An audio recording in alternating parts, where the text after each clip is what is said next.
ವಿಶೇಷ ಭೂ ಸ್ವಾಧೀನಾಧಿಕಾರಿಯ ಬ್ರಹ್ಮಾಂಡ ಭ್ರಷ್ಟಾಚಾರ ಬಟಾಬಯಲಾಗಿದೆ. ಮಲ್ಲಿಕಾರ್ಜುನ್ಗೆ ಸೇರಿದ 11 ಕಡೆಯಲ್ಲಿ ಲೋಕಾಯುಕ್ತ ರೇಡ್ ಮಾಡಿದೆ. ವಿಶೇಷ ಭೂ ಸ್ವಾಧೀನಾಧಿಕಾರಿ ಬ್ರಹ್ಮಾಂಡ ಭ್ರಷ್ಟಾಚಾರ ಬಯಲಾಗಿದೆ. ಮಲ್ಲಿಕಾರ್ಜುನ್ಗೆ ಸೇರಿದಂತಹ 11 ಕಡೆಗಳಲ್ಲಿ ಲೋಕಾಯುಕ್ತ ರೇಡ್ ಮಾಡಿದೆ. ಲೋಕ ದಾಳಿ ವೇಳೆ ಅಪಾರ ಪ್ರಮಾಣದ ಆಸ್ತಿ ಪತ್ತೆಯಾಗಿದೆ. ಮನೆ, ಕಚೇರಿ, ಸಂಬಂಧಿಗಳ ಮನೆಯಲ್ಲೂ ಕೂಡ ಶೋಧ ಕಾರ್ಯ ಮುಂದುವರೆದಿದೆ. ದಾಳಿ ಸಂದರ್ಭದಲ್ಲಿ ಅಪಾರ ಪ್ರಮಾಣದ ವಸ್ತುಗಳು ಪತ್ತೆಯಾಗಿದೆ.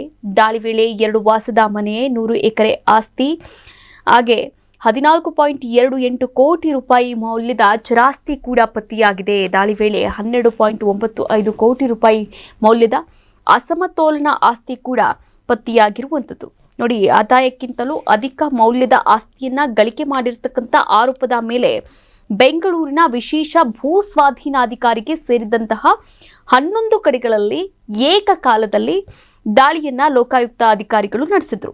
ಬರೋಬ್ಬರಿ 18 ಕೋಟಿ ರೂಪಾಯಿಗೂ ಅಧಿಕ ಮೌಲ್ಯದ ಅಕ್ರಮ ಆಸ್ತಿ ಈ ಸಂದರ್ಭದಲ್ಲಿ ಪತ್ತೆಯಾಗಿರುವಂಥದ್ದು. ಅಲ್ಲದೆ ಈ ಅಧಿಕಾರಿಯು 100 ಎಕರೆ ಕೃಷಿ ಭೂಮಿಯನ್ನ ಹೊಂದಿರೋದು ಕೂಡ ಪತ್ತೆಯಾಗಿದೆ. ಬೆಂಗಳೂರಿನ ವಿಶೇಷ ಭೂ ಸ್ವಾಧೀನಾಧಿಕಾರಿ ಮಲ್ಲಿಕಾರ್ಜುನ್ ಬಿ ಬೆಂಗಳೂರಿನ ಸುಬ್ರಹ್ಮಣ್ಯ ನಗರ, ಗುಡ್ಡದಹಳ್ಳಿ, ಹೆಬ್ಬಾಳ ಸೇರಿದಂತೆ ಹಲವು ಕಡೆಗಳಲ್ಲಿ ಅವರ ಕಚೇರಿ ಹಾಗೂ ನಿವಾಸಗಳನ್ನು ಕೂಡ ಹೊಂದಿದ್ದಾರೆ. ಇವರಿಗೆ ಸೇರಿದಂತಹ 11 ಕಡೆಗಳಲ್ಲಿ ಏಕಕಾಲದಲ್ಲಿ ಲೋಕಾಯುಕ್ತ ಅಧಿಕಾರಿಗಳು ದಾಳಿಯನ್ನು ನಡೆಸಿದ್ದಾರೆ. ಸಂಪತ್ತಿನ ರಾಶಿಯನ್ನ ನೋಡಿ ಅವರೇ ದಂಗಾಗಿದ್ದಾರೆ. ನೀವು ಕೂಡ ದೃಶ್ಯಾವಳಿಗಳಲ್ಲಿ ಗಮನಿಸಬಹುದಾಗಿದೆ. ನೋಡಿ, 2 ಐಷಾರಾಮಿ ಮನೆ ಇದೆ.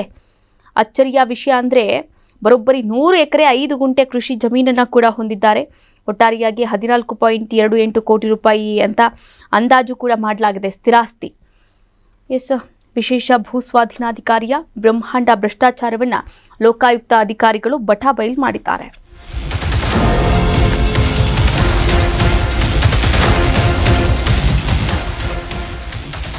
ನ್ಯೂಸ್ ಬೀಟ್ ಫಾಲೋ ಮಾಡಿ, ಸಬ್ಸ್ಕ್ರೈಬ್ ಮಾಡಿ.